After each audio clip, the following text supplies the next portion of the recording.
নতুন শাড়ি পরছিলাম। প্লিট করতে একটু সমস্যা হচ্ছিল। ছেলেকে বললাম, একটু সাহায্য করো তো। উসে এসে শাড়ির প্লিট ধরল। মা, এভাবে প্লিট করতে হয়েছে বলে সুন্দর করে সাজিয়ে দিল। শাড়ি পেঁচানোর সময় আমার কোমরে হাত পড়ল তার। মা, তোমার কোমর এত চিকন কেন? সে অবাক হয়ে জিজ্ঞেস করল। আমি হাসলাম। চিকন আবার কি? এত বয়স হয়ে গেল। না মা, সত্যিই খুব সরু বলে আমার কোমর 2 হাতে ধরল। দেখো, আমার 2 হাতেই চলে এসেছে খু। আমি অস্বস্তি বোধ করলাম। হাত সরাও। কিন্তু সে আরও জোরে ধরল। মা, তোমার এই সুন্দর কোমর দেখে আমার মাথা ঘুরে যায় বলতে বলতে আমার কোমরে মুখ লাগিয়ে দিল। আমি চমকে উঠলাম। কি করছিস তুই? সে মুখ তুলে বলল, তোমার শরীরের গন্ধ নিচ্ছি। তুই পাগল হয়ে গেছিস। আমি তাকে ধাক্কা দিলাম। সে আমার হাত ধরে বলল, পাগল হয়েছি তোমার জন্য। মা, তোমার এই সুন্দর শরীর দেখে আমি নিজেকে নিয়ন্ত্রণ করতে পারি না। আমি তোমাকে ভালোবাসি। তুমি আমার স্ত্রী হও। নতুন শাড়ির গন্ধ আর তার কথায় আমার মাথা ঝিমঝিম করছিল। এই গল্পটি সম্পূর্ণ শুনলে আপনাদের পানি অটোমেটিক বের হয়ে যাবে, সো যত দ্রুত সম্ভব হাতের কাছে টিস্যু নিয়ে বসে পড়ুন। বিছানার চাদর যেন নষ্ট না হয় সেটা সম্পূর্ণ খেয়াল রাখার অনুরোধ জানিয়ে গল্পটি এখন শুরু করব। তার আগে সর্বশেষ অনুরোধ, দয়া করে এমন পানি বের করার গল্প নিয়মিত শুনতে আমাদের চ্যানেলটি সকলেই সাবস্ক্রাইব করুন। ধন্যবাদ। হ্যালো বন্ধুরা, আমার নাম প্রিয়াঙ্কা চক্রবর্তী। আমার বয়স 39 বছর। আমার স্বামীর নাম সুজিত চক্রবর্তী, বয়স 52 বছর। আমাদের 2 সন্তান, তনয় আর রিয়া। তনয় 21 বছর বয়সী, ভার্সিটিতে পড়ে। রিয়া 14 বছর বয়সী, স্কুলে যায়। সেদিনের ঘটনাটা মনে পড়লে এখনও গায়ে কাটা দেয়া। তনয় আমার শাড়ি পরতে সাহায্য করছিল। হঠাৎ করেই আমার শরীরে অদ্ভুত একটা অনুভূতি হল। মাথা ঘুরতে লাগল। চোখে অন্ধকার দেখতে লাগলাম। মা, তোমার কি হচ্ছে? তনয় আমাকে ধরে ফেল। আমি তার কাঁধে মাথা রেখে দিলাম। আস্তে আস্তে চেতনা ফিরে এলো। কিছু না, একটু মাথা ঘুরেছিল। আমি বললাম। তনয় চিন্তিত হয়ে বলল, মা, তুমি ইদানিং খুব দুর্বল হয়ে গেছ। ডাক্তার দেখাও। আসলে গত কয়েক সপ্তাহ ধরেই আমি খুব অদ্ভুত অনুভব করছিলাম। মাঝে মাঝেই মাথা ঘুরে যাচ্ছিল। খাবারে অরুচি। রাতে ঠিকমতো ঘুম হচ্ছিল না। কিন্তু এসব নিয়ে পরিবারের কাউকে কিছু বলিনি। সুজিত অফিস থেকে ফিরে এসে আমার অবস্থা দেখে বলল, প্রিয়াঙ্কা, তোমাকে খুব অসুস্থ লাগছে। কাল সকালেই ডাক্তারের কাছে নিয়ে যাব। পরদিন সকালে ডাক্তার আরিফ সাহেবের চেম্বারে গেলাম। তিনি আমার কয়েকটা পরীক্ষা করলেন। রক্ত পরীক্ষার রিপোর্ট দেখে তার মুখের ভাব বদলে গেল। মিসেস চক্রবর্তী, আপনার রক্তে একটা অদ্ভুত কেমিক্যাল পাওয়া গেছে। এটা প্রাকৃতিকভাবে শরীরে তৈরি হয় না। যে ডাক্তার গম্ভীর হয়ে বললেন। মানে? আমি ভয় পেয়ে গেলাম। মানে হল কেউ আপনাকে ইচ্ছাকৃতভাবে এই কেমিক্যাল দিয়েছে। এটা এক ধরনের স্লো পয়জন। আমার মাথায় বজ্রপাত হল। কে আমাকে বিষ দিতে পারে? কেন? বাড়ি ফিরে সুজিতকে সব বললাম। সে খুবই চিন্তিত হয়ে পড়ল। কে এমন কাজ করতে পারে? আমাদের সাথে কার শত্রুতা? সে রাতে আমার ঘুম হল না। বারবার মনে হচ্ছিল কেউ যেন আমাদের উপর নজর রাখছে। জানালা দিয়ে বাইরে তাকিয়ে দেখলাম একটা কালো গাড়ি দাঁড়িয়ে আছে। গাড়ির ভিতরে কেউ বসে আছে। পরদিন সকালে দেখলাম গাড়িটা নেই। মনে মনে ভাবলাম হয়তো আমার ভুল হয়েছে। দুপুরে হঠাৎ করে আমাদের বাড়ির দরজায় কলিং বেল বাজল। দেখলাম একজন অপরিচিত লোক দাঁড়িয়ে আছে। মাঝবয়সী, কালো চশমা পরা। আপনি প্রিয়াঙ্কা চক্রবর্তী? লোকটি জিজ্ঞেস করল। জি, কি কাজ? আমি ইন্সপেক্টর রহিম। চিফ থেকে এসেছি। আপনার সাথে কিছু কথা বলার আছে কি? আমি তাকে বাড়ির ভিতরে নিয়ে এলাম। সুজিত অফিসে, বাচ্চারা স্কুল কলেজে। মিসেস চক্রবর্তী, আপনার ডাক্তার আমাদের রিপোর্ট করেছেন যে আপনাকে বিষ প্রয়োগ করা হয়েছে। আমরা এই ব্যাপারে তদন্ত শুরু করেছি, ইন্সপেক্টর বললেন। কিন্তু কে আমাকে বিষ দিতে পারে? আমার তো কোনো শত্রু নেই। কি? আমি বললাম। এটাই আমাদের বের করতে হবে। আপনি কি গত কয়েক সপ্তাহে কোনো নতুন খাবার খেয়েছেন? কোনো নতুন জায়গায় গেছেন? কোনো অপরিচিত ব্যক্তির সাথে দেখা হয়েছে? আমি ভাবতে লাগলাম। হঠাৎ মনে পড়ল, গত মাসে আমাদের পাড়ায় একটা নতুন দোকান খুলেছিল। Royal food corner. সেখান থেকে আমি কয়েকবার খাবার কিনেছিলাম। জি, একটা নতুন দোকান আছে। সেখান থেকে আমি মিষ্টি কিনেছিলাম আমি বললাম। ইন্সপেক্টর সাহেব নোট নিলেন। আর কোথাও গেছেন? আরও একটা জায়গায় গিয়েছিলাম। আমার কলেজের বন্ধু রশ্মির বাড়িতে। সে আমাকে একটা পার্টিতে ডেকেছিল। অনেকদিন পর দেখা হয়েছিল। সেই পার্টিতে কি খেয়েছিলেন? জুস, স্ন্যাক্স, আরও অনেক কিছু। অনেক লোক ছিল সেখানে। ইন্সপেক্টর আরও কিছু প্রশ্ন করলেন। তারপর বললেন, আপনি খুব সাবধানে থাকবেন। বাইরের কোনো খাবার খাবেন না। আপনার পরিবারের সদস্যরা যা রান্না করবে শুধু সেটাই খাবেন। ইন্সপেক্টর চলে যাওয়ার পর আমার খুব ভয় লাগছিল। কে আমাকে মারার চেষ্টা করছে? কেন? সন্ধ্যায় সুজিত অফিস থেকে ফিরে এসে সব শুনো। তনয়া আর রিয়াও এসে গেছে। আমরা পুরো পরিবার মিলে বসলা। মা, তুমি চিন্তা করো না। আমি তোমার সাথেই থাকব, তনয় বলল। হ্যাঁ মা, আমরা সবাই তোমার পাশে আছি, রিয়াও বলল। সুজিত বলল, প্রিয়াঙ্কা, তুমি একা কোথাও যাবে না। আমি অফিসে বলে কয়েকদিন লিভ নেব। রাতে খেতে বসে হঠাৎ করে বাইরে থেকে কোনো একটা আওয়াজ এলো। মনে হলো কেউ যেন আমাদের জানালায় পাথর ছুঁড়েছে। তনয় উঠে জানালার পাশে গিয়ে পর্দা সরিয়ে বাইরে তাকাল। কেউ নেই। হয়তো কোনো বিড়াল হবে। কিন্তু আমার মন খারাপ হয়ে গেল। মনে হচ্ছিল কেউ আমাদের উপর নজরদারি করছে। পরদিন সকালে ইন্সপেক্টর রহিম আবার এলেন। সাথে আরও দুজন পুলিশ। মিসেস চক্রবর্তী, আমরা সেই দোকানটা চেক করেছি। Royal food corner. দোকানের মালিক গতকাল রাতেই পালিয়ে গেছে। দোকান বন্ধ করে দিয়ে আমার বুক ধড়ফড় করতে লাগল। মানে হলো আমাদের সন্দেহ সত্যি। সেই দোকান থেকেই আপনাকে বিষাক্ত খাবার দেয়া হয়েছে। কিন্তু কে এর পিছনে আছে সেটা এখনও জানতে পারিনি। আমার বন্ধু রশ্মির ব্যাপারে কি জানতে পেরেছেন? আমি জিজ্ঞেস করলাম। রশ্মি দেবীর বাড়িতেও গিয়েছিলাম। তিনি বলেছেন সেই পার্টিতে আপনি শুধু জুস খেয়েছিলেন। সেই জুস সবাই খেয়েছিল। অন্য কেউ অসুস্থ হয়নি। ইন্সপেক্টর আরও বললেন, তবে একটা গুরুত্বপূর্ণ তথ্য পেয়েছি। সেই পার্টিতে একজন লোক ছিল যে আপনাকে বিশেষভাবে লক্ষ্য করছিল। রশ্মি দেবী বলেছেন লোকটি আপনার সম্পর্কে অনেক প্রশ্ন করেছিল। আপনার বাড়ির ঠিকানা, পরিবার, সবার নাম জানতে চেয়েছিল। কে সেই লোক? সুজিত জিজ্ঞেস করল। রশ্মি দেবী বলেছেন লোকটির নাম করিম আহমেদ। তার ব্যবসা আছে রিয়েল এস্টেটে। তবে আমরা যখন তার ঠিকানায় গিয়েছি দেখেছি সেটা একটা ভুয়া ঠিকানা। এই কথা শুনে আমার আরও ভয় লাগল। মানে কেউ একজন পরিকল্পনা করে আমার ক্ষতি করার চেষ্টা করছে? হ্যাঁ, এটা পরিষ্কার। কিন্তু কেন? আপনার কোনো সম্পত্তি বিবাদ আছে? কোনো পুরনো শত্রুতা? আমি আর সুজিত দুজনেই মাথা নাড়লাম। আমাদের তো কোনো সম্পত্তি বিবাদ নেই। কারো সাথে শত্রুতাও নেই। ইন্সপেক্টর বললেন, আপাতত আপনারা খুব সাবধানে থাকুন। আমরা তদন্ত চালিয়ে যাচ্ছি। দুপুরে খেতে বসেছি, হঠাৎ করে রিয়ার চিৎকার শুনতে পেলাম। সে স্কুল থেকে ফিরে এসেছে।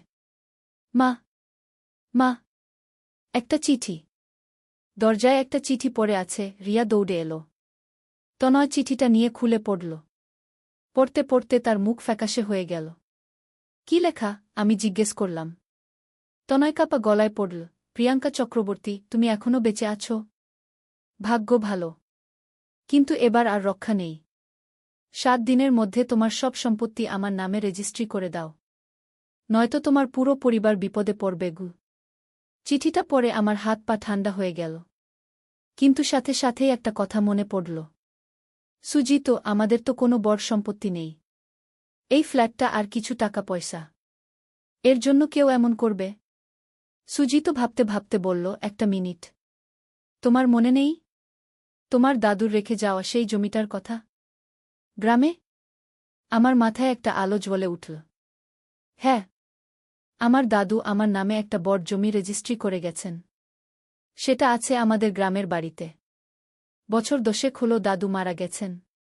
তখন থেকেই জমিটা আমার নামে আছে। কিন্তু এত বছরে আমি কখনো সেখানে যাইনি। হ্যাঁ, সেই জমিটা, আমি চিৎকার করে বললাম। কিন্তু সেই জমির কথা কেউ জানে কিভাবে? তনয় বলল, মা, হয়তো গ্রামে কেউ জানে। জমিজমা নিয়ে তো সব সময় নানা সমস্যা হয়। আমি তৎক্ষণাৎ ইন্সপেক্টর রহিমকে ফোন করলাম। সব খুলে বললাম। আহা, এই তথ্যটা খুবই গুরুত্বপূর্ণ। আপনার দাদুর জমি নিয়ে হয়তো কেউ ষড়যন্ত্র করছে। আপনি কি জানেন সেই জমির বর্তমান দাম কত? না, জানি না। দাদু যখন রেজিস্ট্রি করেছিলেন তখন তো খুব বেশি দাম ছিল না গি। এখন জমির দাম অনেক বেড়েছে। গ্রামের কাছে যদি কোনো ইন্ডাস্ট্রি গড়ে উঠেছে তাহলে সেই জমির দাম হতে পারে কয়েক কোটি টাকা গু। আমার চোখ ছানাবড়া হয়ে গেল। কয়েক কোটি টাকা! আমার সাজেশন হল আপনি একবার আপনার গ্রামে যান। দেখুন জমিটার বর্তমান অবস্থা কেমন। কিন্তু একা যাবেন না। আমি আমার একজন লোক পাঠিয়ে দেব। পরদিন সকালে আমি, সুজিত আর তনয় মিলে গ্রামের উদ্দেশ্যে রওনা হলাম। ইন্সপেক্টর রহিমের একজন লোকও আমাদের সাথে এলো। নাম কনস্টেবল আলমগীর। গ্রামে পৌঁছে যা দেখলাম তাতে আমার চোখ কপালে উঠে গেল। আমার দাদুর জমিটা এখন একটা বড় কারখানার মাঝখানে পড়েছে। চারদিকে ইন্ডাস্ট্রিয়াল এরিয়া। জমির দাম বেড়েছে আকাশছোঁয়া। গ্রামের হেডম্যান সাহেবের সাথে কথা বললাম। তিনি বললেন, আপনার জমিটার জন্য অনেকেই খোঁজ করেছে। 1 বছর আগে একজন লোক এসেছিল, বলেছিল সে জমিটা কিনতে চায়। কিন্তু আমি তাকে বলেছি জমির মালিক শহরে থাকেন। তাদের সাথে কথা বলতে হবে। সেই লোকটা কেমন দেখতে? আমি জিজ্ঞেস করলাম। মাঝবয়সী, একটু মোটা, কালো চশমা পরে। নাম বলেছিল করিম আহমেদ ঘে। আমার বুক ধড়ফড় করতে লাগল। ইন্সপেক্টর যে নামটা বলেছিলেন সেই একই নাম। কনস্টেবল আলমগীর হেডম্যান সাহেবের কাছ থেকে আরও তথ্য নিলেন। জানা গেল সেই করিম আহমেদ নামের লোকটি গ্রামে কয়েকবার এসেছে। আমার জমি সম্পর্কে বিস্তারিত খোঁজখবর নিয়েছে। তিনি আরও বলেছিলেন জমির মালিকা নাকি মারা গেছেন।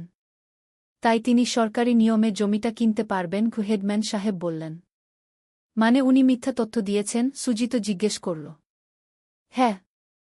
তাই আমি তাকে বলেছিলাম প্রথমে প্রমাণ আনতে হবে যে জমির মালিকা মারা গেছেন। নয়তো আমি কিছু করতে পারব না গি। আমার সব কিছু পরিষ্কার হয়ে গেল। এই করিম আহমেদ নামের লোকটি আমার জমি হাতিয়ে নেওয়ার জন্য প্রথমে আমাকে মেরে ফেলার চেষ্টা করেছিল, যাতে তার পক্ষে দাবি করা সহজ হয়। গ্রাম থেকে ফিরে এসে ইন্সপেক্টর রহিমকে সব জানালাম। তিনি বললেন, এখন আমাদের এই করিম আহমেদকে খুঁজে বের করতে হবে। তার আসল পরিচয় কি সেটা জানতে হবে। কিন্তু পরদিনই আরও একটা ঘটনা ঘটল। সকালে ঘুম থেকে উঠে দেখি আমাদের বাড়ির দেয়ালে কালো রঙে লেখা, চূড়ান্ত সতর্কবাণী, 2-4 ঘণ্টা সময়। এবার সুজিত একদম রেগে গেল। এই জীবনে আর বসে থাকতে পারি না। আমি নিজেই এই করিম আহমেদকে খুঁজে বের করব। তনয় বলল, বাবা, আমিও তোমার সাথে যাব। কিন্তু আমি তাদের থামিয়ে দিলাম। না, তোমরা কিছু করবে না। এটা পুলিশের কাজ। আমরা ইন্সপেক্টর সাহেবকে বলব। ইন্সপেক্টর রহিম এসে দেয়ালের লেখা দেখলেন। তার মুখ গম্ভীর হয়ে গেল। এখন আর দেরি করা যাবে না। আমি আমার পুরো টিম নিয়ে তদন্ত শুরু করব।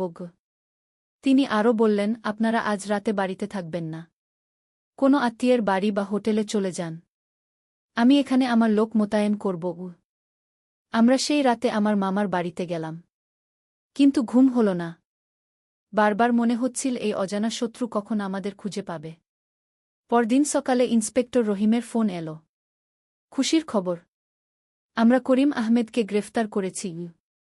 সত্যি? আমি খুশিতে চিৎকার করে উঠলাম। হ্যাঁ। আসলে তার আসল নাম করিম আহমেদ নয়। তার নাম সোহেল খান। এর আগেও জমিজমা দখলের কেসে তার বিরুদ্ধে মামলা ছিল।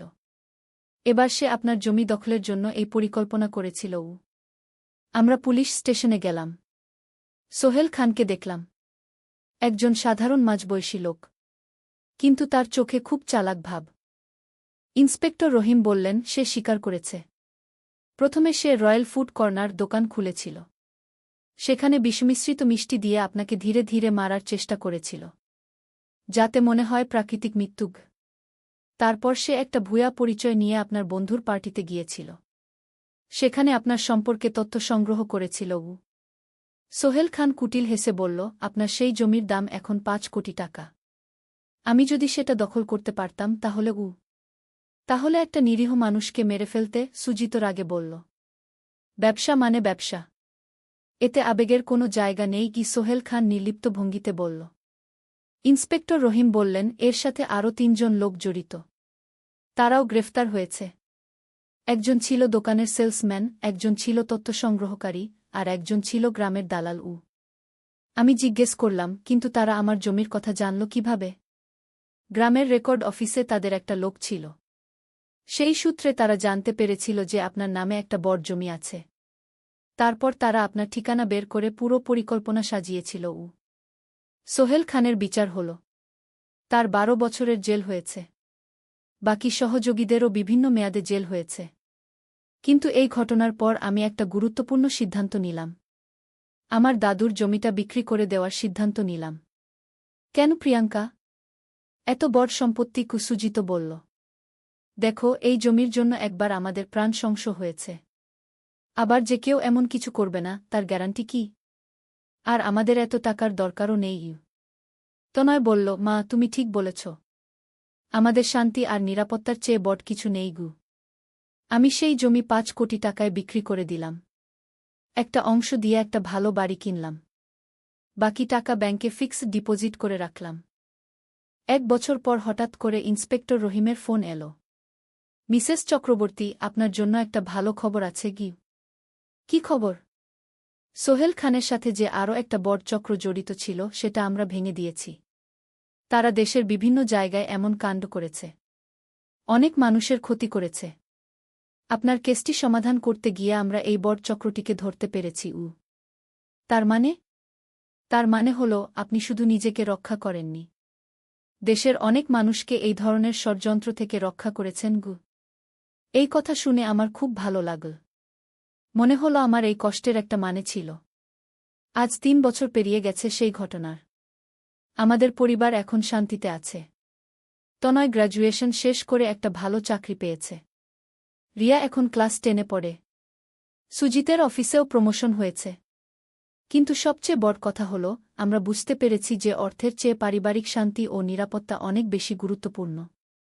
যে জমির জন্য কেউ আমাদের প্রাণ নাশের চেষ্টা করেছিল, সেই জমি না থাকলেও আমরা খুব সুখে আছি। আর সবচেয়ে গুরুত্বপূর্ণ বিষয় হল, আমাদের পরিবারের বন্ধন আরও মজবুত হয়েছে। সেই সংকটের সময় আমরা একসাথে লড়াই করেছি, একে অন্যের পাশে দাঁড়িয়েছি। তনয় যেদিন আমার শাড়ি পরতে সাহায্য করেছিল, সেদিন থেকেই এই রহস্যের সূত্রপাত। কিন্তু সেদিন আমি জানতাম না যে এর পিছনে এত বড় একটা ষড়যন্ত্র লুকিয়ে আছে।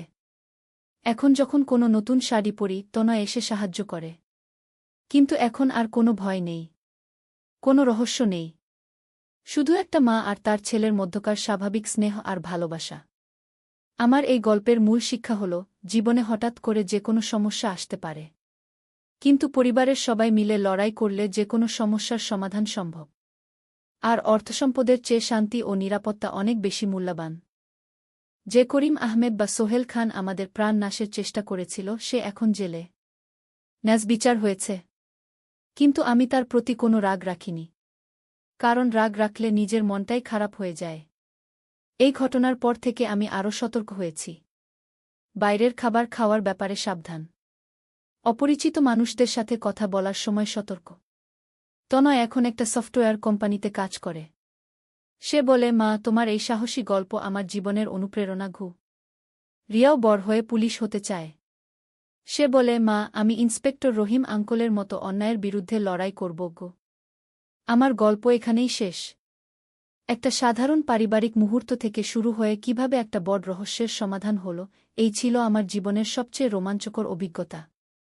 আজও মাঝে মাঝে মনে হয়, জীবনটা কত অদ্ভুত।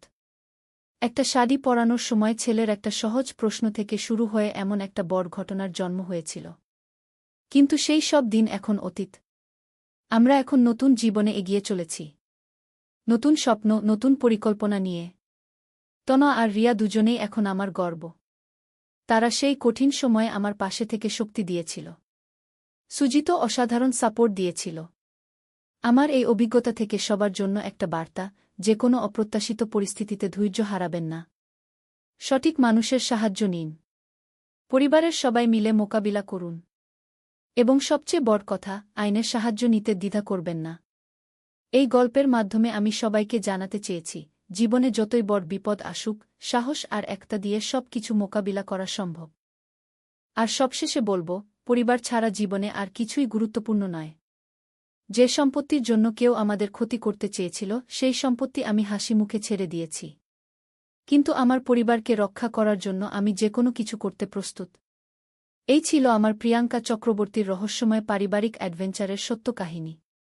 আশা করি এই গল্প আপনাদের ভালো লেগেছে এবং জীবনের কোনো কাজে আসবে।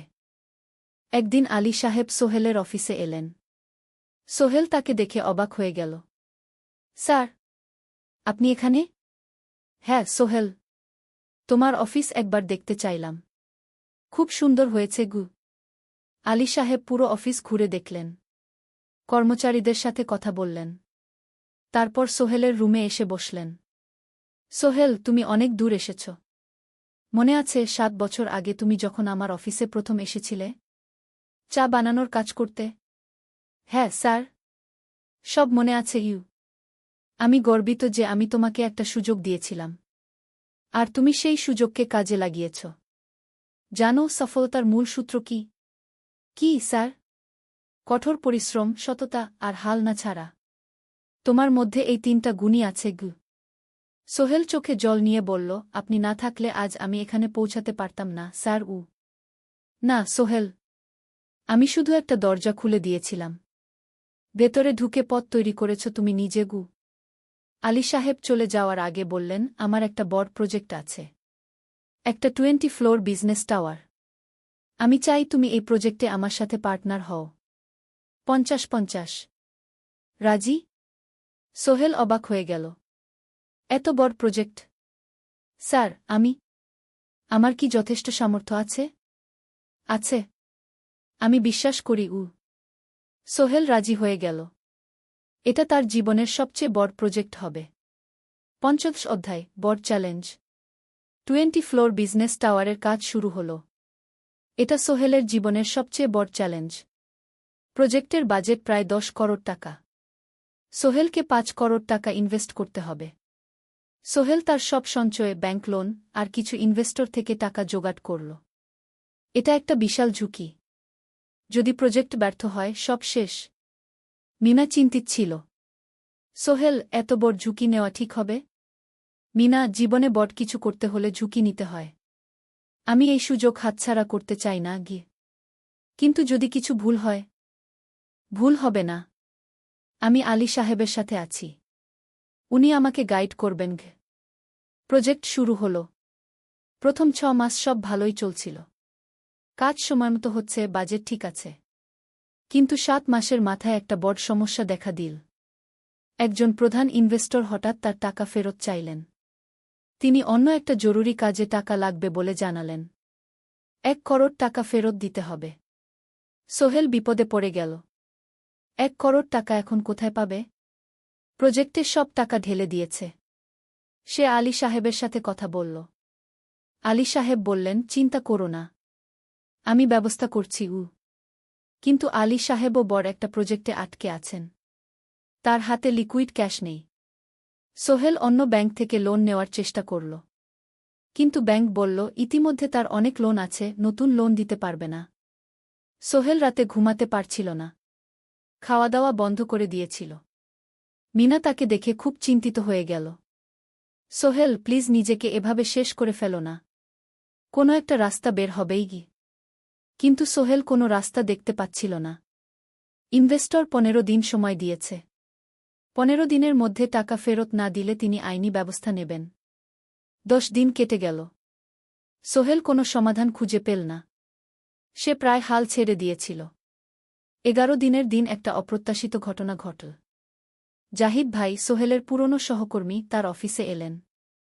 জাহিদ ভাই এখন একটা রিয়েল এস্টেট কোম্পানিতে সিনিয়র ম্যানেজার। সোহেল, আমি তোমার সমস্যার কথা শুনেছি গু। হ্যাঁ ভাই, আমি বিপদে পড়েছি। আমি তোমাকে সাহায্য করতে চাই।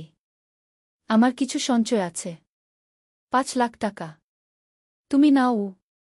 সোহেল চোখে জল নিয়ে বলল, ভাই আমি কিছু বলার দরকার নেই। তুমি আমাকে অনেক কিছু শিখিয়েছ। তোমার কাছ থেকে পরিশ্রম আর সততা শিখেছি। এখন আমার পালা তোমাকে সাহায্য করার। জাহিদ ভাই চলে যাওয়ার পর আরও 2 জন এলো। একজন সোহেলের পুরনো ক্লায়েন্ট, আরেকজন তার কর্মচারী। 2 জন মিলে আরও 8 লাখ টাকা দিল। করিম মামা ২০ লাখ টাকা ব্যবস্থা করলেন। তার কিছু বন্ধুদের কাছ থেকে ধার করে। মিনা তার সব গয়না বিক্রি করে ১০ লাখ টাকা দিল। সবাই মিলে প্রায় ৪৫ লাখ টাকা জোগাড় হল। বাকি ৬৫ লাখ টাকা সোহেল তার অফিসের সব অ্যাসেট বিক্রি করে আর একটা প্রাইভেট ফিন্যান্স কোম্পানি থেকে উচ্চ সুদে লোন নিয়ে ব্যবস্থা করল। ঠিক ১৪ দিনের দিন সোহেল ইনভেস্টরকে ১ করোড় টাকা ফেরত দিল। ইনভেস্টর টাকা নিয়ে চলে গেলেন। সোহেল তার অফিসে ফিরে এসে চেয়ারে বসে কাঁদল। এত চাপ, এত টেনশন, সব যেন একসাথে বের হয়ে এল। মিনা এসে তাকে জড়িয়ে ধরল। আমরা পেরেছি সোহেল, আমরা পেরেছি গু। ষোড়শ অধ্যায়, পুনরুদ্ধার। এই ঘটনার পর সোহেল আরও সাবধান হয়ে গেল। সে বুঝল ব্যবসায় শুধু সাহস নয়, বুদ্ধিও লাগে। ঝুঁকি নিতে হয়, কিন্তু হিসাব করে। প্রজেক্ট চলতে থাকল।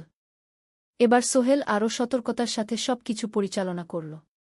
প্রতিটা খরচ হিসাব করল, প্রতিটা সিদ্ধান্ত ভেবেচিন্তে নিল। আরও ১ বছর পর 20 ফ্লোর বিজনেস টাওয়ার সম্পন্ন হল। চমৎকার বিল্ডিং, শহরের অন্যতম সুন্দর ভবন। বিল্ডিংয়ের উদ্বোধন অনুষ্ঠানে শহরের মেয়র এলেন। অনেক ব্যবসায়ী, সাংবাদিক এল।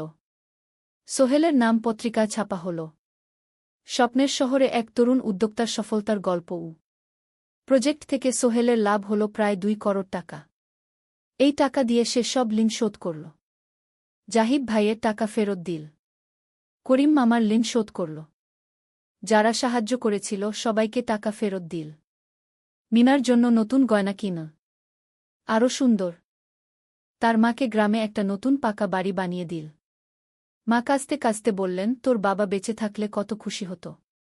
তুই আমার সব স্বপ্ন পূরণ করেছিস গে। সোহেল নিজেদের জন্য একটা ফ্ল্যাট কিনল। ৪ রুমের ফ্ল্যাট, সমুদ্রের কাছে।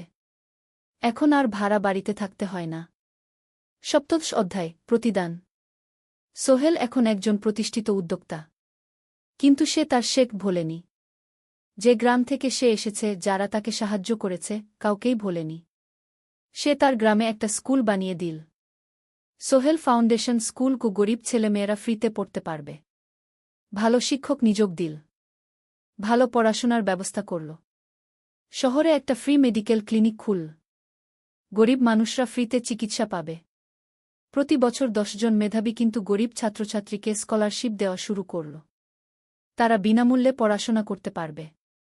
একদিন একটা টিভি চ্যানেল সোহেলের ইন্টারভিউ নিতে এল। আপনার সফলতার গোপন সূত্র কি?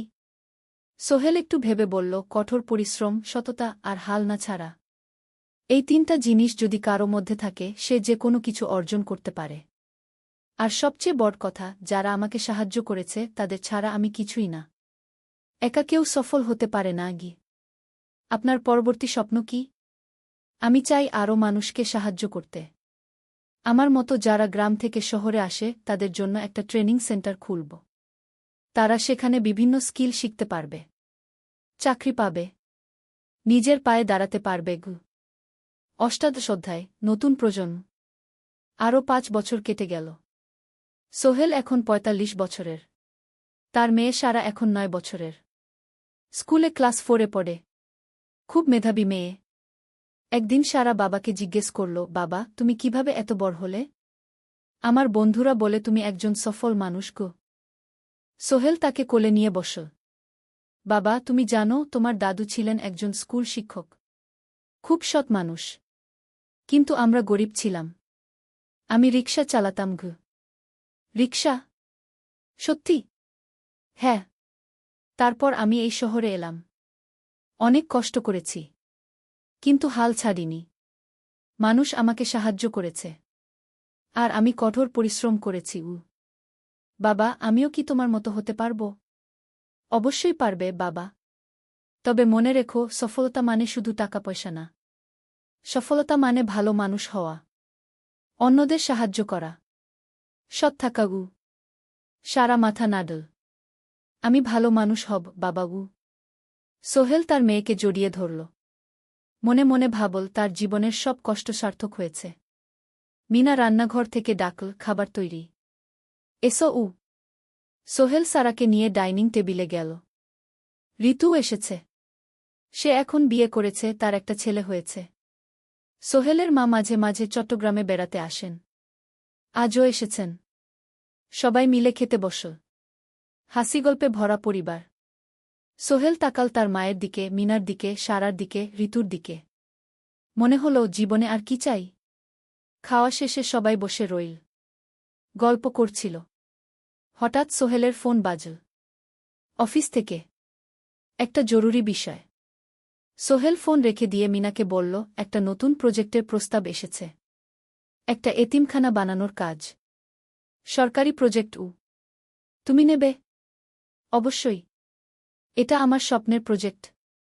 যেসব বাচ্চাদের বাবা মা নেই তাদের জন্য একটা সুন্দর জায়গা। মিনা হাসল। তুমি কখনো বদলাও না। এখনো অন্যদের কথা ভাবো। এটাই তো জীবন মিনা। শুধু নিজের জন্য বাঁচলে কি হবে? ঊনবিংশ অধ্যায়, উত্তরাধিকার। 10 বছর আরও কেটে গেল। সোহেল এখন 55 বছরের। তার চুলে পাক ধরেছে। কিন্তু শক্তি এখনও আগের মতোই। সারা এখন 19 বছরের। সে বিশ্ববিদ্যালয়ে ইঞ্জিনিয়ারিং পড়ছে।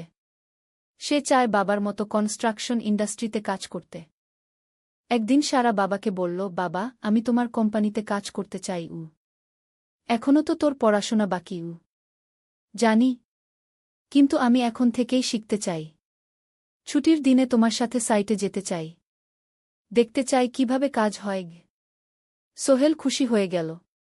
তার মেয়ে তার পথ অনুসরণ করতে চায়। ঠিক আছে। কিন্তু শর্ত হল, তোকে সবকিছু নিজ থেকে শিখতে হবে। কোনো স্পেশাল ট্রিটমেন্ট পাবি না। আমি তো তাই চাই, বাবাগু। সারা তার বাবার সাথে কাজ শিখতে শুরু করল। সে দেখল কিভাবে শ্রমিকরা কাজ করে, কিভাবে ম্যাটেরিয়াল বাছাই করতে হয়, কিভাবে একটা প্রজেক্ট ম্যানেজ করতে হয়। সোহেল তাকে কোনো সহজ পথ দিল না। সারাকেও সবার মতো কষ্ট করতে হল। সাইটে রোদে দাঁড়িয়ে থাকতে হল। শ্রমিকদের সাথে কথা বলতে হল। কিন্তু সারা হাল ছাড়ল না। সে তার বাবার মেয়ে। পরিশ্রম করতে জানে। 3 বছর পর সারা গ্রাজুয়েট হল। সে সোহেলের কোম্পানিতে জুনিয়র প্রজেক্ট ম্যানেজার হিসেবে যোগ দিল। সোহেল ধীরে ধীরে সারাকে বড় দায়িত্ব দিতে শুরু করল। সারা তার বাবার মতোই সৎ, পরিশ্রমী। 20 অধ্যায়, সমাপ্তি নয়, নতুন শুরু। আরও 5 বছর পর। সোহেল এখন 60 বছরের। সে সিদ্ধান্ত নিল, এবার অবসর নেওয়ার সময় এসেছে। কোম্পানির দায়িত্ব সারাকে দেবে। একটা অনুষ্ঠান করা হল। সোহেল আনুষ্ঠানিকভাবে কোম্পানির চেয়ারম্যান পদ থেকে অবসর নিল। সারা হল নতুন ম্যানেজিং ডিরেক্টর। সোহেল তার বক্তব্যে বলল, আমি যখন এই শহরে এসেছিলাম আমার পকেটে ছিল মাত্র 5,000 টাকা। একটা ছোট্ট ব্যাগ। আর অনেক স্বপ্ন। আজ 40 বছর পর আমি পেছনে ফিরে তাকাই, দেখি একটা দীর্ঘ পথ।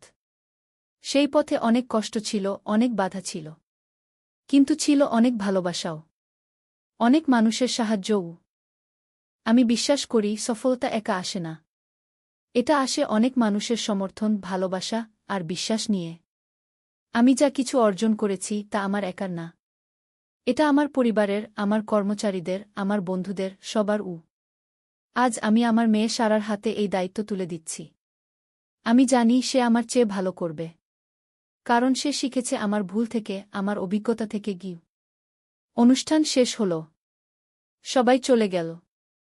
সোহেল আর মিনা অফিসে একা দাঁড়িয়ে রইল।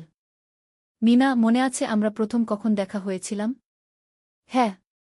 তোমার সেই ছোট্ট মুদি দোকানে। তুমি বিস্কুট কিনতে এসেছিলে। কে ভেবেছিল সেই দিন থেকে আমাদের এই পর্যস্বপ্নের শহর। প্রথম অধ্যায়, যাত্রা শুরু। সকাল 7টা বেজে গেছে। ঢাকার কমলাপুর রেলস্টেশনে মানুষের ভিড়। চারদিকে চা বিস্কুট বিক্রেতাদের চিৎকার, ট্রেনের হর্ন আর যাত্রীদের কোলাহল। এই বিশাল ভিড়ের মধ্যে একটা ছোট্ট ব্যাগ হাতে দাঁড়িয়ে আছে সোহেল। বয়স মাত্র 22। গায়ের রং শ্যামলা, চোখে স্বপ্নের ঝিলিক। ভাইজা, চট্টগ্রামের টিকিট আছে? সোহেল টিকিট কাউন্টারের সামনে দাঁড়িয়ে জিজ্ঞেস করল। আছে। 30 টাকা। কাউন্টারের লোকটা উত্তর দিল। সোহেল তার পকেট থেকে টাকা বের করল। মোট 5,000 টাকা। এই টাকা সে জমিয়েছে গত 3 বছরে রিকশা চালিয়ে। তার স্বপ্ন ছিল চট্টগ্রাম গিয়ে একটা ভালো চাকরি পাওয়া। গ্রামে আর থাকতে চায় না সে। বাবা মারা গেছেন 10 বছর আগে। মা আর ছোট বোন ঋতুকে নিয়ে সংসার চালাচ্ছিল রিকশা চালিয়ে। কিন্তু এভাবে তো আর সারা জীবন চলবে না। টিকিট কেটে সোহেল প্ল্যাটফর্মে এল। ট্রেন ছাড়বে আর মাত্র 15 মিনিট পরে। সে একটা বেঞ্চে বসে পড়ল। ব্যাগটা বুকের কাছে চেপে ধরল। এই ব্যাগে আছে তার সব সম্পদ, কিছু কাপড়, একটা ছোট্ট ফটো ফ্রেমে বাবা মায়ের ছবি, আর কিছু টাকা। কোথায় যাচ্ছেন? পাশে বসা একজন বয়স্ক মানুষ জিজ্ঞেস করলেন। চট্টগ্রাম, কাকা। চাকরি খুঁজতে যাচ্ছি কি? সোহেল বিনয়ের সাথে উত্তর দিল। ভালো। তবে শহরে সাবধানে থাকবেন। শহর মানে অনেক সুযোগ, কিন্তু অনেক ফাঁদও আছে, বয়স্ক লোকটা বললেন। সোহেল মাথা নাড়ল। সে জানে শহরের জীবন সহজ না। কিন্তু তার কোনো বিকল্প নেই। গ্রামে রিকশা চালিয়ে মাসে ৩,৫০০ টাকা আয় হতো। তার মধ্যে সংসার চালাতে হতো, বোনের স্কুলের খরচ দিতে হতো, মায়ের ওষুধের খরচ দিতে হতো। কিছুই বাঁচত না। আর এই জীবন থেকে বেরোনোর একটাই পথ, শহরে গিয়ে ভালো কাজ খুঁজে নেওয়া। সোহেল মনে মনে ভাবল তার বাবার কথা। বাবা ছিলেন একজন স্কুল শিক্ষক। খুব সৎ মানুষ ছিলেন। সবসময় বলতেন, সোহেল, তুই লেখাপড়া শিখে বড় মানুষ হবি। আমাদের পরিবারে আর কেউ বড় চাকরি করেনি। তুই করবি। কিন্তু বাবা যখন মারা গেলেন তখন সোহেল মাত্র এসএসসি পরীক্ষা দিয়েছে। ফলাফল ভালো হয়েছিল, জিপিএ অর্ধচতু। কিন্তু বাবার মৃত্যুর পর আর পড়া হল না। পরিবারের দায়িত্ব নিতে হল। ট্রেন ছাড়ল। সোহেল জানালার পাশে বসে বাইরে তাকাল। ধানক্ষেত, নদী, ছোট ছোট গ্রাম, সব পেছনে ফেলে ট্রেন এগিয়ে চল। সোহেলের মনে হল সে যেন তার পুরনো জীবনটাকেও পেছনে ফেলে আসছে। ট্রেনে একজন হকার এসে চা বিক্রি করছিল। সোহেল একটা চা কিনল। 10 টাকা। চা খেতে খেতে সে ভাবছিল, চট্টগ্রাম পৌঁছে কি হবে? করিম মামা তাকে সাহায্য করবেন তো? চাকরি পাওয়া যাবে তো? করিম মামা আসলে সোহেলের খুব দূর সম্পর্কের মামা। সোহেলের দাদির বোনের ছেলে। অনেক বছর আগে গ্রাম ছেড়ে চট্টগ্রামে চলে গিয়েছিলেন। সেখানে একটা কনস্ট্রাকশন কোম্পানিতে কাজ করেন। বছরে একবার দুবার গ্রামে আসতেন। গত বছর যখন এসেছিলেন তখন সোহেলের মাকে বলেছিলেন, সোহেলকে চট্টগ্রাম পাঠান। আমি একটা কাজের ব্যবস্থা করে দেব। সেই কথাতেই ভরসা করে সোহেল আজ এই যাত্রা। দ্বিতীয় অধ্যায়, নতুন শহর। চট্টগ্রাম পৌঁছাতে প্রায় 6 ঘণ্টা লেগে গেল। দুপুর 1টা বাজে। সোহেল স্টেশন থেকে বের হয়ে শহরের রাস্তায় দাঁড়াল। কি বিশাল শহর! এত গাড়ি, এত মানুষ। চারদিকে উঁচু উঁচু বিল্ডিং, দোকানপাট, মানুষের ভিড়। সোহেল কিছুক্ষণ দাঁড়িয়ে থাকল, সব কিছু দেখতে দেখতে। তার মনে হচ্ছিল সে যেন অন্য কোনো পৃথিবীতে এসে পড়েছে। তার পকেটে একটা ছোট্ট কাগজ আছে। সেখানে লেখা একটা ঠিকানা, করিম মিয়া, বাড়ি নং 23, রোড নং 5, আগ্রাবাদ, চট্টগ্রামকে। সোহেল একটা রিকশা ডাকল। কত নেবেন আগ্রাবাদ যেতে? 50 টাকা গু। সোহেল রিকশায় উঠল। রাস্তার দুধারে দোকান, মার্কেট, অফিস, সব কিছু দেখতে দেখতে সে অবাক হয়ে গেল। এত বড় শহর! এত কিছু! গ্রামের সেই ছোট্ট বাজারের সাথে কোনো তুলনাই হয় না। প্রায় আধা ঘণ্টা পর রিকশা একটা পুরনো বাড়ির সামনে থামল। 3 তলা বাড়ি, কিন্তু রং উঠে গেছে। সিঁড়ি দিয়ে উঠে 3য় তলায় করিম মামার ফ্ল্যাটে নক করল। দরজা খুলল এক মধ্যবয়সী মহিলা। কে? আসসালামু আলাইকুম, আপা। আমি সোহেল। নোয়াখালীর গ্রাম থেকে এসেছি। করিম মামা বাড়িতে আছেন? মহিলা তাকে মাথা থেকে পা পর্যন্ত দেখল। করিম তো অফিসে গেছে। তুমি কে? কোথা থেকে এসেছ? সোহেল সব খুলে বলল। মহিলা তাকে ভেতরে ঢুকতে দিল। বসো। করিম সন্ধ্যায় ফিরবে গু। ফ্ল্যাটটা ছোট। 2টো রুম, একটা ছোট্ট রান্নাঘর, আর একটা বাথরুম। কিন্তু সোহেলের কাছে খুব সুন্দর লাগল। গ্রামের সেই টিনের ঘরের চেয়ে তো অনেক ভালো। মহিলা তার নাম জানাল, সালমা। করিম মামার স্ত্রী। তাদের 2টো ছেলে, একজন ক্লাস 8-এ পড়ে, আরেকজন ক্লাস 5-এ। খেয়েছ? সালমা আপা জিজ্ঞেস করল। না আপা গু। অপেক্ষা করো। ভাত আছে, মাছ আছে। খাও। সোহেল প্রথমে রাজি হতে চাইল না। কিন্তু খুব খিদে পেয়েছিল। সকাল থেকে শুধু একটা চা আর বিস্কুট খেয়েছে। খাওয়া দাওয়ার পর সোহেল বসে রইল। সালমা আপা তাকে গল্প করতে লাগল। তোমার মা কেমন আছেন? তোমার বোন? ভালো আছে আপা। মার একটু গেটে বাত আছে। ওষুধ খাচ্ছেন? বোন স্কুলে পড়ে কু। তুমি কি করতে চাও এখানে? চাকরি খুঁজছি, আপা। যে কোনো কাজ করব। বাসায় মা আর বোনকে টাকা পাঠাতে হবে। সালমা আপা মাথা নাড়ল। করিম তোমার জন্য কিছু একটা করবে। সে ভালো মানুষ গ। সারাদিন অপেক্ষা করু সোহেল। সন্ধ্যা ছটায় করিম মামা ফিরলেন। 50-এর কাছাকাছি বয়স, কালো রঙের প্যান্ট শার্ট পরা, হাতে একটা ব্যাগ। আরে সোহেল, কবে এলি? করিম মামা খুশি হয়ে বললেন। আজ সকালে মামা গু। করিম মামা তাকে জড়িয়ে ধরলেন। অনেকদিন পর দেখলাম। কেমন আছিস? ভালো আছি মামা গি। ভালো করেছিস এসে। এখানে অনেক সুযোগ আছে। তোর জন্য একটা কাজের ব্যবস্থা করে দেব। তবে প্রথমে কয়েকদিন এখানে থাক। শহরটা একটু চিনে নে। তারপর কাজে যোগ দিবি। সোহেলের মনে আসার আলো জ্বল। সে ভাবল হয়তো তার ভাগ্য এবার পাল্টাবে। 3য় অধ্যায়, প্রথম চাকরি। 1 সপ্তাহ পরে করিম মামা সোহেলকে তার কোম্পানিতে নিয়ে গেলেন। কোম্পানির নাম আলামিন কনস্ট্রাকশন। অফিসটা শহরের কেন্দ্রে 5 তলা একটা বিল্ডিংয়ের দোতলায়। মালিক আলী সাহেব। 50-এর কাছাকাছি বয়স, মোটা চেহারা, চোখে সোনার ফ্রেমের চশমা। বড়লোক মানুষ, কিন্তু খুব কড়া। এই ছেলেটাকে কি কাজে লাগাবেন? আলী সাহেব করিম মামাকে জিজ্ঞেস করলেন। স্যার, ও আমার আত্মীয়। গ্রাম থেকে এসেছে। খুব পরিশ্রমী। যে কোনো কাজে লাগাতে পারেন। আলী সাহেব সোহেলের দিকে তাকালেন। তুমি কি পড়েছ? Sir, SSC pass. জিপিএ অর্ধচতু। হুম। ভালো। কম্পিউটার চালাতে পারো? না স্যার, পারি না। কিন্তু শিখতে চাই। আলী সাহেব একটু ভাবলেন। ঠিক আছে। তোমাকে অফিসের কাজে রাখব। ফাইল গুছানো, চা বানানো, কাগজপত্র নিয়ে যাওয়া, না এসব। মাসে 5,000 টাকা। রাজি আছো? জি স্যার। সোহেল খুশি হয়ে গেল।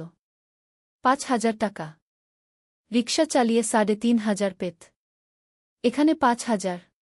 কাজ শুরু হলো পরদিন থেকে। সকাল 8টায় অফিসে যেতে হয়, ফিরতে হয় সন্ধ্যা 7টায়। প্রথম দিন সোহেল ঘুম থেকে উঠল ভোর 5টায়। তৈরি হয়ে 7:30টায় অফিসের উদ্দেশ্যে বের হল। করিম মামার বাড়ি থেকে অফিস প্রায় 5 কিলোমিটার। বাসে যেতে হয়। অফিসে পৌঁছে সোহেল দেখল সেই প্রথম আলী সাহেব এখনও আসেননি। অফিস খোলা ছিল না। 8-10 মিনিট পর একজন লোক এসে অফিস খুল। তুমি নতুন? জি। আমি সোহেল গু। আমি জাহিদ, অ্যাসিস্ট্যান্ট ম্যানেজার। এসো। জাহিদ ভাই সোহেলকে সব কিছু দেখাল। অফিসে মোট 6 জন কর্মচারী। 2 জন ইঞ্জিনিয়ার, একজন অ্যাকাউন্ট্যান্ট, একজন অ্যাসিস্ট্যান্ট ম্যানেজার, জাহিদ ভাই, একজন রিসেপশনিস্ট, আর এখন সোহেল। সোহেলের কাজ শুরু হলো চা বানানো দিয়ে। তারপর অফিস পরিষ্কার করা, ফাইল গুছানো, কাগজপত্র এক জায়গা থেকে আরেক জায়গায় নিয়ে যাওয়া। কাজ কঠিন না, কিন্তু সারাদিন দৌড়ঝাঁপ করতে হয়। দুপুরে খাবারের জন্য আধা ঘন্টা বিরতি। সোহেল একটা ছোট হোটেলে গিয়ে ভাতরাল তরকারি খেল। 50 টাকা। সন্ধ্যায় অফিস বন্ধ হল। সোহেল ক্লান্ত হয়ে বাসায় ফিরল। কেমন লাগল প্রথম দিন? করিম মামা জিজ্ঞেস করলেন। ভালো মামা। অনেক কিছু শিখলাম। প্রথম মাসের শেষে সোহেল বেতন পেল 5,000 টাকা। সে 3,000 টাকা মাকে পাঠাল। মা ফোনে কাঁদতে লাগলেন। আল্লাহ তোকে ভালো রাখুক সোহেল। সোহেলের চোখেও জল এলো। তার মনে হল সে একটা বড় কাজ করতে পেরেছে। 4র্থ অধ্যায়, শহরের জীবন। 3 মাস কেটে গেল।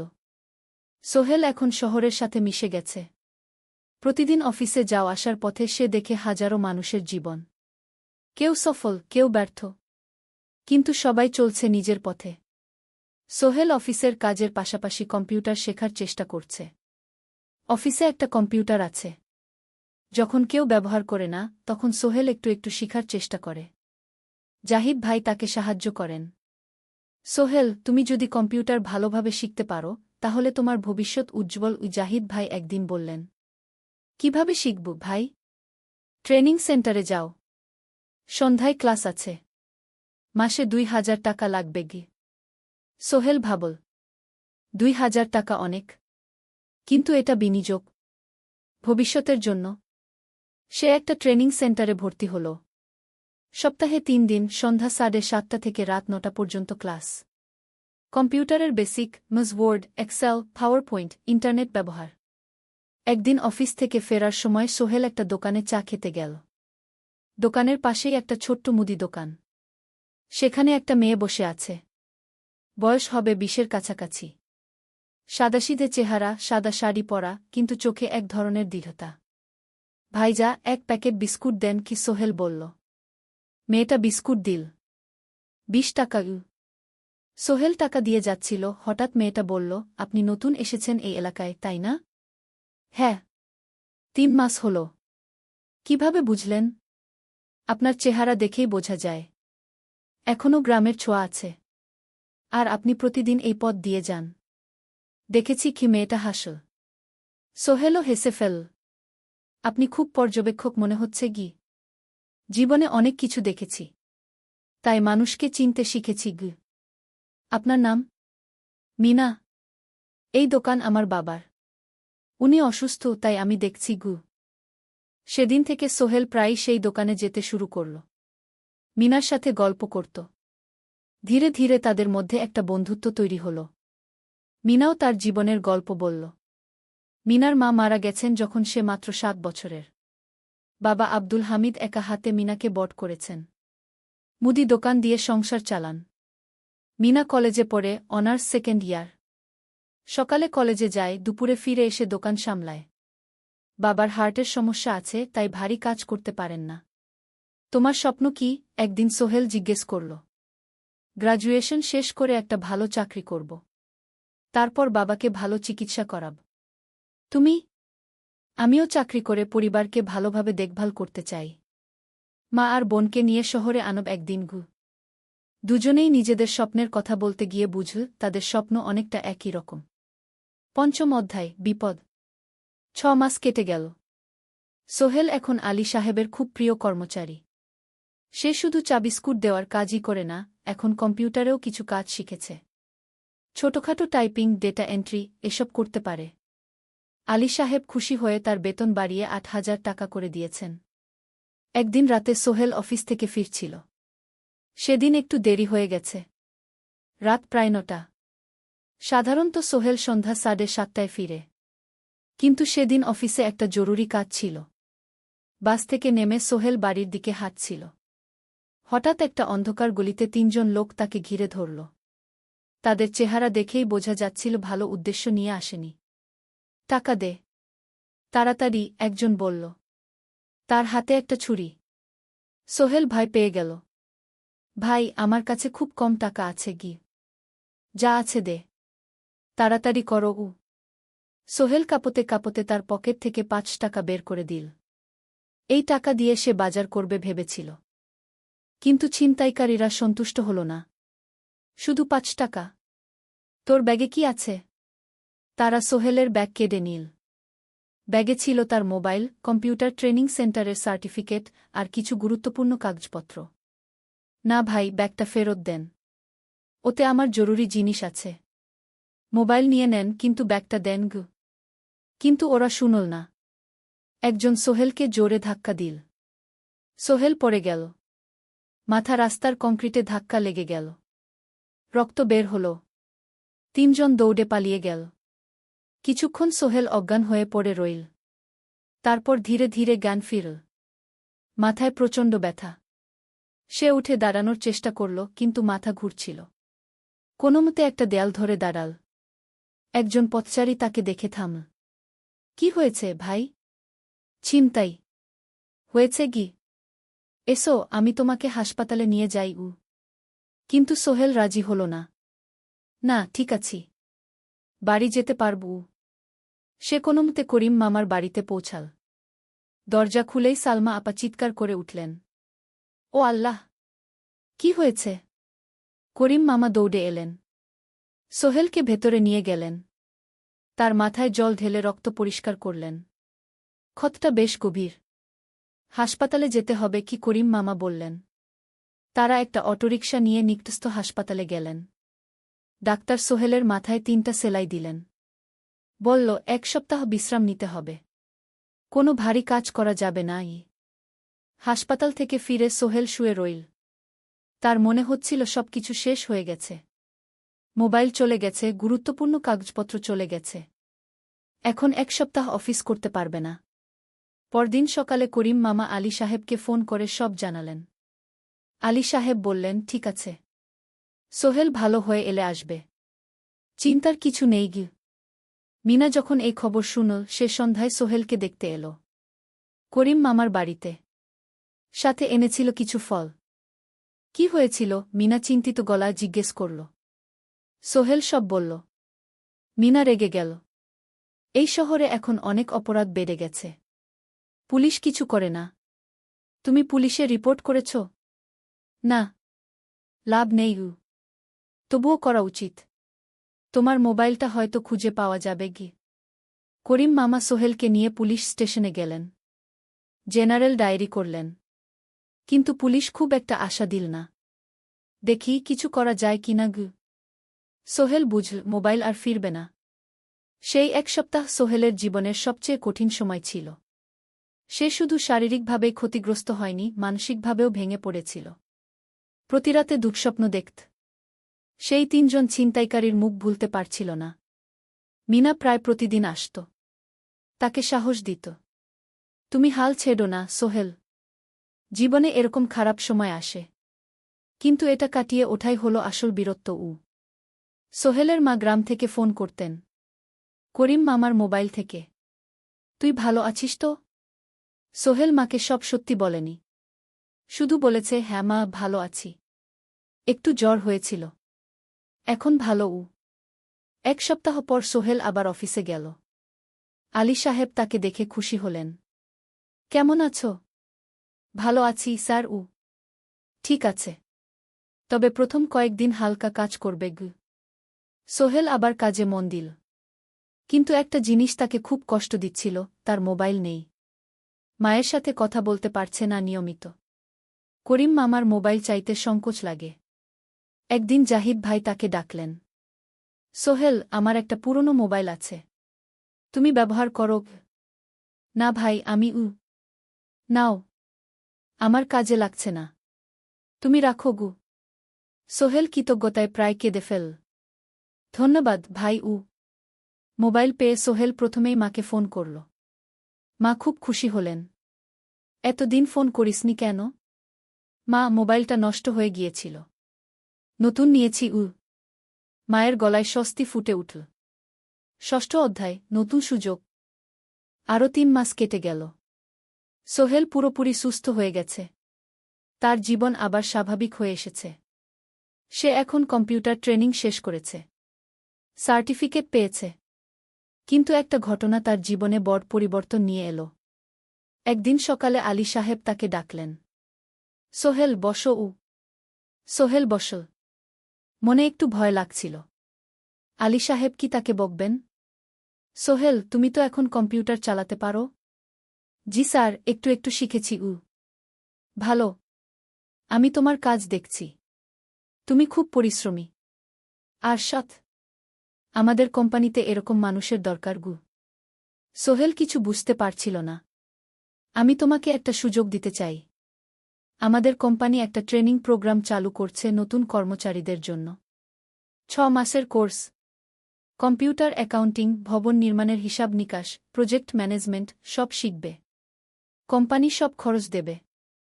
ট্রেনিংয়ের সময় তোমার বেতনও চলবে। রাজি আছো? সোহেল বিশ্বাস করতে পারছিল না। স্যার, সত্যি? আমাকে এত বড় সুযোগ দিচ্ছেন? হ্যাঁ। তুমি ভালো ছেলে, পরিশ্রমী। আমি তোমাকে এগিয়ে দিতে চাই। ভবিষ্যতে তুমি এই কোম্পানির একজন গুরুত্বপূর্ণ কর্মচারী হবে। সোহেল কৃতজ্ঞতায় প্রায় কেঁদে ফেল। ধন্যবাদ স্যার। আমি কঠোর পরিশ্রম করব। আমি জানি। সেদিন সন্ধ্যায় সোহেল মিনার দোকানে গেল।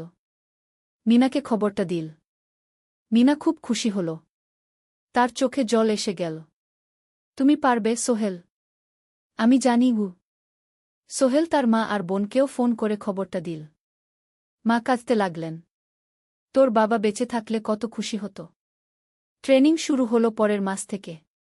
প্রতিদিন সকালে ৩ ঘণ্টা ক্লাস, তারপর বাকি সময় অফিসের কাজ।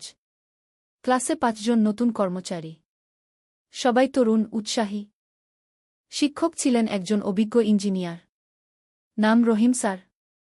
তিনি খুব ভালোভাবে সব কিছু বুঝাতেন। কম্পিউটার অ্যাকাউন্টিং, এক্সেলে জটিল ক্যালকুলেশন, প্রজেক্টের বাজেট তৈরি, সময় ব্যবস্থাপনা, সব। সোহেল পুরো মনোযোগ দিয়ে শিখতে লাগল। সন্ধ্যায় বাড়ি ফিরে প্র্যাকটিস করত। করিম মামার ছেলের কাছ থেকে একটা ল্যাপটপ ধার নিত কখনো কখনো। ৬ মাস পরে ট্রেনিং শেষ হল। সবাই সার্টিফিকেট পেল। আলী সাহেব একটা অনুষ্ঠান করলেন। সোহেল সেরা পারফর্মার হিসেবে একটা বিশেষ পুরস্কার পেল, ৫,০০০ টাকা বোনাস। আলী সাহেব ঘোষণা করলেন, সোহেল, আজ থেকে তুমি আমাদের জুনিয়র অ্যাকাউন্ট অ্যাসিস্ট্যান্ট। তোমার বেতন ১৫,০০০ টাকা গু। সোহেল অবাক হয়ে গেল। ৮,০০০ থেকে ১৫,০০০, প্রায় দ্বিগুণ। সেদিন রাতে সোহেল ঘুমাতেই পারল না। খুশিতে, উত্তেজনায় তার চোখে ঘুম নেই। সে ভাবল তার জীবন কিভাবে বদলে যাচ্ছে। ২ বছর আগে যে রিকশা চালাত, আজ সে একটা নামকরা কোম্পানির অ্যাকাউন্ট অ্যাসিস্ট্যান্ট। ৭ম অধ্যায়, প্রেম ও প্রস্তাব। ১.৫ বছর হয়ে গেল সোহেলের চট্টগ্রাম আসার। সে এখন একজন সফল যুবক। তার মা গ্রামে খুব খুশি। প্রতি মাসে সোহেল ১০,০০০ টাকা পাঠায়। ছোট বোন ঋতু এখন কলেজে ভর্তি হয়েছে সোহেলের পাঠানো টাকায়। মায়ের চিকিৎসাও ভালোভাবে হচ্ছে। মিনার সাথে সোহেলের সম্পর্ক এখন আর শুধু বন্ধুত্ব নয়। দুজন দুজনকে ভালোবাসে। কিন্তু কেউ কাউকে সরাসরি বলার সাহস পায়নি। প্রতিদিন দেখা হয়, গল্প হয়, কিন্তু সেই একটা কথা বলা হয়ে ওঠে না। একদিন শুক্রবার ছুটির দিন। সোহেল মিনাকে বলল, আজ কি একটু ঘুরতে যাবে? কোথায়? পতেঙ্গা বিচ। তুমি কি কখনো গেছ? না। কিন্তু আমার দোকান গ। শুক্রবার। তোমার বাবা সামলাবে গ। মিনা রাজি হয়ে গেল। দুপুরে দুজনে বাস নিয়ে পতেঙ্গা গেল। সমুদ্র দেখে মিনা অবাক হয়ে গেল। কি সুন্দর! দুজনে বালিতে বসল। ঢেউয়ের শব্দ শুনতে শুনতে গল্প করছিল। হঠাৎ সোহেল বলল, মিনা, তোমার সাথে কিছু বলার ছিল। বলো। সোহেল একটা লম্বা শ্বাস নিল। তুমি জানো, আমি তোমাকে ভালোবাসি। মিনা হাসল। তার চোখ ভিজে গেল। জানি। আমিও তোমাকে ভালোবাসি, সোহেল গু। সোহেল অবাক হয়ে গেল। সত্যি? হ্যাঁ। অনেকদিন ধরেই জানি। তুমি আমার জীবনে এসে সব কিছু বদলে দিয়েছ। তোমার সাথে থাকলে আমার মনে হয় আমি যে কোনো কিছু করতে পারব গু। দুজনে কিছুক্ষণ চুপ করে বসে রইল। সমুদ্রের ঢেউ এসে পায়ে লাগছিল। সূর্য পশ্চিমে ঢলে পড়ছে। আকাশ লালকুমলা হয়ে গেছে। কিন্তু আমার বাবার সাথে কথা বলতে হবে, কি মিনা বলল। আমি তৈরি। যখন বলবে তখন বলব। পরের সপ্তাহে সোহেল মিনার বাবার সাথে কথা বলল। আব্দুল হামিদ সাহেব প্রথমে একটু দ্বিধা করলেন। তুমি কোনো পরিবারের ছেলে? তোমার বাবা কি করতেন? সোহেল সব সত্যি বলল। তার বাবা ছিলেন স্কুল শিক্ষক। মারা গেছেন ১০ বছর আগে। মা গ্রামে থাকেন। ছোট বোন কলেজে পড়ে। তুমি নিজে কি করো? আমি আলামিন কনস্ট্রাকশন কোম্পানিতে জুনিয়র অ্যাকাউন্ট অ্যাসিস্ট্যান্ট। মাসে ১৫,০০০ টাকা বেতন। আব্দুল হামিদ সাহেব ভাবলেন। তারপর বললেন, দেখো, মিনা আমার একমাত্র সন্তান। তার মা নেই। আমি একা তাকে বড় করেছি। আমি চাই মিনা একজন ভালো ছেলের সাথে বিয়ে হোক। তুমি দেখতে ভালো ছেলে মনে হচ্ছে। কিন্তু আমাকে তোমার মায়ের সাথে দেখা করতে হবে। তোমার পরিবারকে জানতে হবে। জি আঙ্কেল। আমি ব্যবস্থা করছি। সোহেল খুশিতে আটখানা। সে সেদিন রাতেই তার মাকে ফোন করল। মাকে সব বলল। মা প্রথমে অবাক হলেন। তারপর খুশি হলেন। মিনা মেয়েটা কেমন? খুব ভালো, মা। তুমি দেখলে পছন্দ করবে। ঠিক আছে। আমি আর ঋতু আসছি চট্টগ্রাম। ২ সপ্তাহ পর সোহেলের মা আর বোন চট্টগ্রাম এল। সোহেল তাদের নিয়ে মিনার বাড়িতে গেল। ২ পরিবার একসাথে বসল। মিনার বাবা সোহেলের মাকে দেখে খুশি হলেন। সোহেলের মা সহজ সরল ভদ্রমহিলা। আপনার ছেলে খুব ভালো। মিনা তাকে পছন্দ করে। আমিও রাজি গো, আব্দুল হামিদ সাহেব বললেন।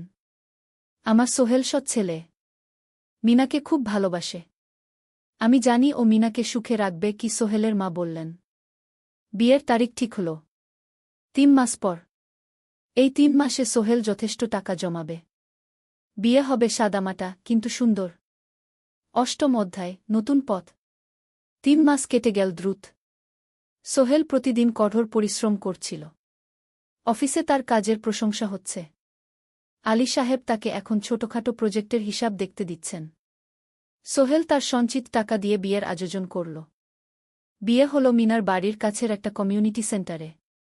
খুব বেশি লোক আসেনি। 2 পরিবারের আত্মীয় স্বজন আর অফিসের কয়েকজন সহকর্মী। কিন্তু অনুষ্ঠান ছিল খুব সুন্দর।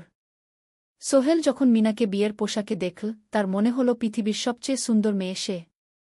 লাল শাড়ি পরা, মুখে হালকা মেকআপ, কিন্তু তার স্বাভাবিক সৌন্দর্য ছিল আসল। বিয়ের পর সোহেল একটা ছোট্ট ফ্ল্যাট ভাড়া নিল। 2 রুমের ফ্ল্যাট, মাসে ভাড়া 5,000 টাকা। মিনা এখনও তার পড়াশোনা চালিয়ে যাচ্ছে। আরও 1 বছর বাকি গ্র্যাজুয়েশন শেষ হতে। সোহেলের মা আর বোন গ্রামে ফিরে গেল। মা বলে গেলেন, সোহেল, মিনাকে ভালো রাখিস।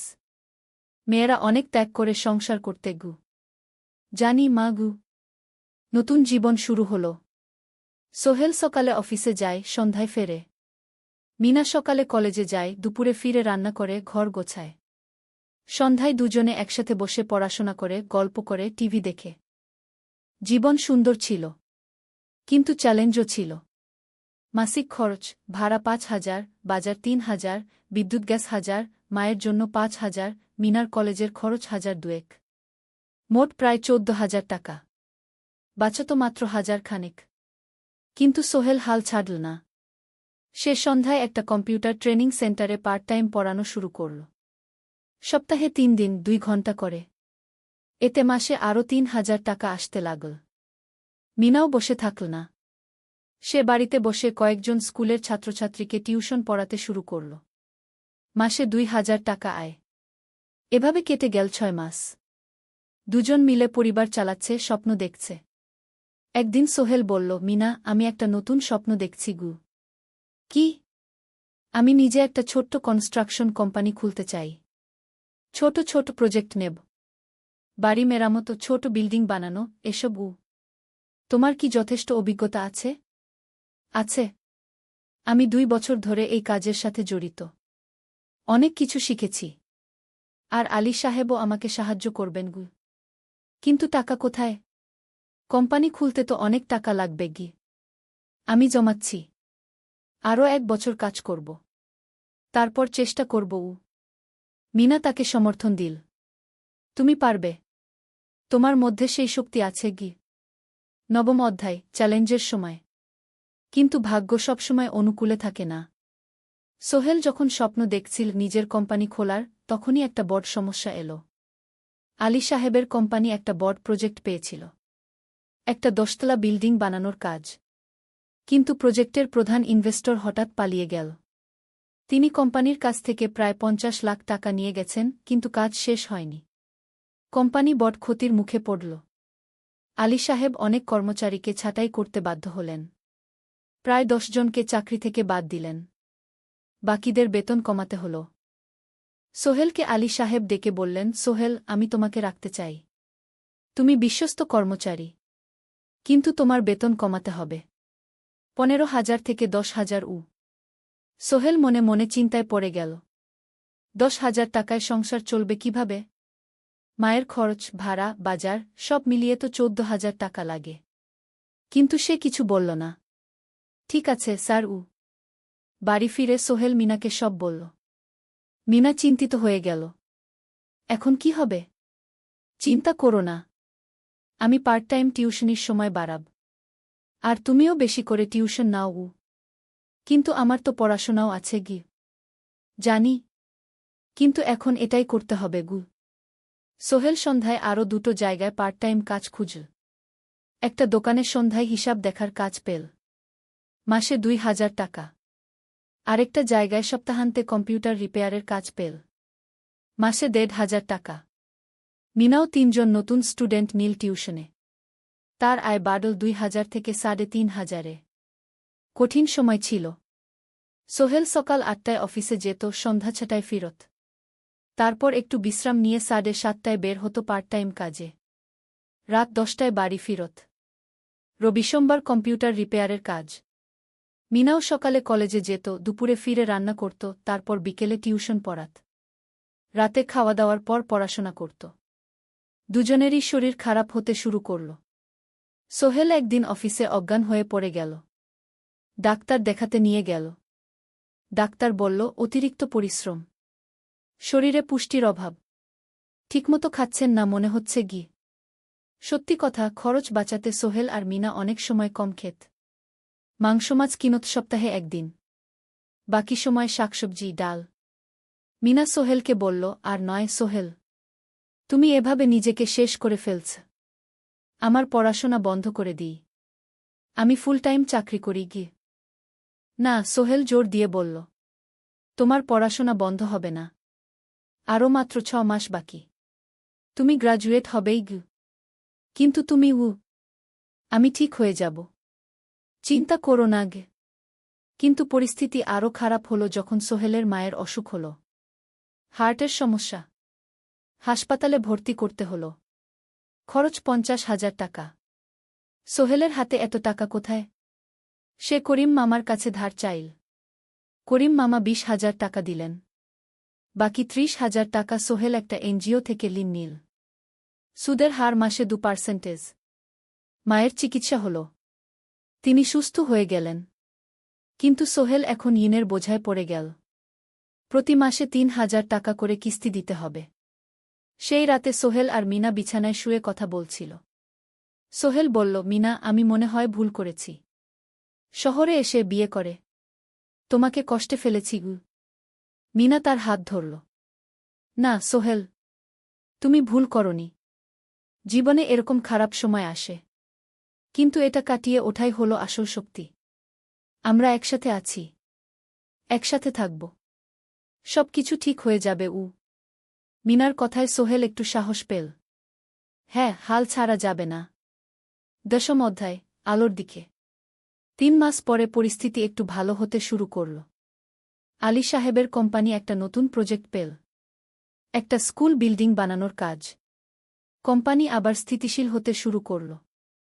আলী সাহেব সোহেলকে ডেকে বললেন, সোহেল, আমি তোমার কঠোর পরিশ্রম দেখেছি। খারাপ সময়েও তুমি কোম্পানি ছেড়ে যাওনি। আমি কৃতজ্ঞ। আজ থেকে তোমার বেতন আবার ১৫,০০০ টাকা গু। সোহেল খুশি হয়ে গেল। ধন্যবাদ স্যার। মিনাও গ্রাজুয়েশন শেষ করল, ভালো ফলাফল করল। সে এখন চাকরি খুঁজছে। একদিন মিনা একটা প্রাইভেট স্কুলে শিক্ষিকার ইন্টারভিউ দিতে গেল। ইন্টারভিউ ভালো হল, তাকে নিযোগ দেওয়া হল। বেতন ১২,০০০ টাকা। সেদিন সন্ধ্যায় দুজনে মিলে একটা ছোট্ট পার্টি করল। একটা বিরিয়ানি কিনল, কোমল পানীয় কিনল। দুজনে মিলে খেল। আমরা পেরেছি সোহেল, মিনা বলল। হ্যাঁ, আমরা পেরেছি গু। এখন দুজনের মিলিয়ে আয় ২৭,০০০ টাকা। খরচ চালানোর পর প্রায় ১০,০০০ টাকা বাঁচে। সোহেল এই টাকা দিয়ে লোন শোধ করতে শুরু করল। পার্ট টাইম কাজগুলো ছেড়ে দিল। শরীরের যত্ন নেওয়া শুরু করল। আরও ৬ মাস পরে সোহেলের কাছে একটা বড় সুযোগ এল। আলী সাহেব একদিন তাকে ডাকলেন। সোহেল, তুমি কি নিজের ব্যবসা করতে চাও? স্যার, আমি তোমাকে একটা ছোট্ট প্রজেক্ট দিতে চাই। একটা ৩ তলা বিল্ডিংয়ের কনস্ট্রাকশন। তুমি ম্যানেজ করবে, আমি শুধু সুপারভাইজ করব। লাভের ৫০% তোমার গু। সোহেল ভাবল, এটা একটা বড় সুযোগ, কিন্তু ঝুঁকিও আছে। যদি কাজটা ভালোভাবে না হয়? স্যার, আমি চেষ্টা করব, কিন্তু যদি ভুল হয়? ভুল হবে না, আমি তোমার উপর বিশ্বাস রাখছি, তুমি পারবে গু। সোহেল রাজি হয়ে গেল। এই প্রজেক্ট তার জীবনে টার্নিং পয়েন্ট হতে পারে। একাদশ অধ্যায়, স্বপ্ন পূরণের পথে। পরের ৬ মাস সোহেল খুব কঠোর পরিশ্রম করল। প্রজেক্টটা ম্যানেজ করা সহজ ছিল না। শ্রমিক নিযোগ, ম্যাটেরিয়াল কেনা, কাজের তদারকি, সময়মতো কাজ শেষ করা, সব দায়িত্ব তার। প্রথম ২ মাস খুব চাপের মধ্যে গেল। একদিন একজন শ্রমিক কাজ করতে গিয়ে আহত হল। সোহেল তাকে হাসপাতালে নিয়ে গেল, তার চিকিৎসার খরচ দিল। এতে প্রজেক্টের বাজেট একটু বাড়ল, কিন্তু সোহেল জানত এটা করা দরকার। আরেকদিন ভুল ম্যাটেরিয়াল ডেলিভারি হল। সোহেল সেগুলো ফেরত পাঠাল, সঠিক জিনিস আনাল। এতে 3 দিন দেরি হল, কিন্তু কাজের মান ঠিক রইল। মিনা তাকে সবসময় সাপোর্ট করছিল। সে এখন চাকরিতে স্থিতিশীল। স্কুলের বাচ্চারা তাকে পছন্দ করে। প্রিন্সিপাল তার কাজে খুশি। প্রজেক্ট শেষ হল 6 মাসে। সময়মতো, বাজেটের মধ্যে। বিল্ডিংয়ের মালিক খুব খুশি হলেন। তিনি আলী সাহেবকে ধন্যবাদ দিলেন। আলী সাহেব বললেন, ধন্যবাদ আমাকে না, এই ছেলেকে দিন। সোহেল পুরো প্রজেক্ট ম্যানেজ করেছে। প্রজেক্ট থেকে মোট লাভ হল 3 লাখ টাকা। সোহেল পেল 1.5 লাখ টাকা। তার জীবনে এত টাকা এই প্রথম। সে করিম মামার ঋণ শোধ করল। এনজিওর বাকি ঋণ শোধ করল। তারপর তার মাকে 50,000 টাকা পাঠাল। মা দিয়ে গ্রামের বাড়িটা একটু মেরামত করাল, বোন ঋতুর জন্য একটা ল্যাপটপ কিনল। বাকি টাকা দিয়ে সোহেল একটা ব্যাংক অ্যাকাউন্টে জমা রাখল ভবিষ্যতের জন্য। আলী সাহেব সোহেলকে আরও 2টো প্রজেক্ট দিলেন। এবার একটু বড়। সোহেল আত্মবিশ্বাসের সাথে সেগুলোও শেষ করল। 2 বছর পরে সোহেল সিদ্ধান্ত নিল, এবার নিজের কোম্পানি খোলার সময় এসেছে। দ্বাদশ অধ্যায়, নতুন শুরু। সোহেল তার সব জমানো টাকা দিয়ে একটা ছোট্ট অফিস ভাড়া নিল। 2 রুমের অফিস। একটা রুমে কাজের জায়গা, আরেকটায় ছোট্ট মিটিং রুম। অফিসের সামনে একটা বোর্ড লাগাল, Sohel construction and development. Meena তাকে সাহায্য করছিল। সে অফিসের অ্যাকাউন্টস দেখত সন্ধ্যায় স্কুল থেকে ফিরে। 2জন মিলে একটা টিম। প্রথমে ছোট ছোট কাজ নিল। বাড়ি মেরামত, দোকান সংস্কার, ছোট বিল্ডিং কনস্ট্রাকশন। কাজের মান ভালো রাখার চেষ্টা করল। সময়মতো শেষ করল। দাম ন্যায্য রাখল। ধীরে ধীরে সোহেলের সুনাম ছড়িয়ে পড়ল। মানুষ তাকে বিশ্বাস করত। তার কাছে নতুন নতুন কাজ আসতে লাগল। প্রথম বছর খুব কষ্ট হল। কখনো লাভ হতো, কখনো লস। কিন্তু সোহেল থেমে থাকল না। সে শিখতে লাগল ব্যবসা কিভাবে চালাতে হয়। দ্বিতীয় বছরে পরিস্থিতি ভালো হল। সোহেল এখন 3 জন স্থায়ী কর্মচারী নিয়োগ দিল। একজন ইঞ্জিনিয়ার, একজন সুপারভাইজার, একজন অফিস সহায়ক। তৃতীয় বছরে একটা বড় প্রজেক্ট পেল। একটা স্কুল বিল্ডিং বানানোর কাজ। 5 তলা বিল্ডিং। সোহেল পুরো মনোযোগ দিয়ে কাজটা করল। শ্রমিকদের ভালো বেতন দিল, ভালো ম্যাটেরিয়াল ব্যবহার করল, সময়মতো কাজ শেষ করল। স্কুল কর্তৃপক্ষ খুব খুশি হল। তারা সোহেলের কাজের প্রশংসা করল। এই প্রজেক্ট থেকে সোহেল প্রায় 5 লাখ টাকা লাভ করল। এই টাকা দিয়ে সে আরও ভালো একটা অফিস নিল। আরও কর্মচারী নিয়োগ দিল। এখন তার কোম্পানিতে 10 জন স্থায়ী কর্মচারী। প্রজেক্ট অনুযায়ী আরও শ্রমিক নিয়োগ দেওয়া হয়। ত্রয়োদশ অধ্যায়, পরিবার। এদিকে সোহেল আর মিনার সংসারেও খুশির খবর এল। মিনা গর্ভবতী। 9 মাস পর তাদের একটা মেয়ে হল। নাম রাখল সারা। সারা যখন জন্মাল, সোহেলের মা আর বোন চট্টগ্রামে এল। মা 1 মাস থেকে গেলেন।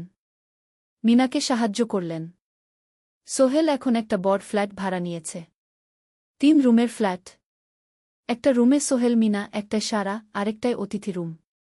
মায়ের জন্য সোহেল সিদ্ধান্ত নিল তাকে চট্টগ্রামে নিয়ে আসবে। গ্রামে একা থাকা ঠিক না। কিন্তু মা রাজি হলেন না। না বাবা, আমি গ্রামেই থাকব।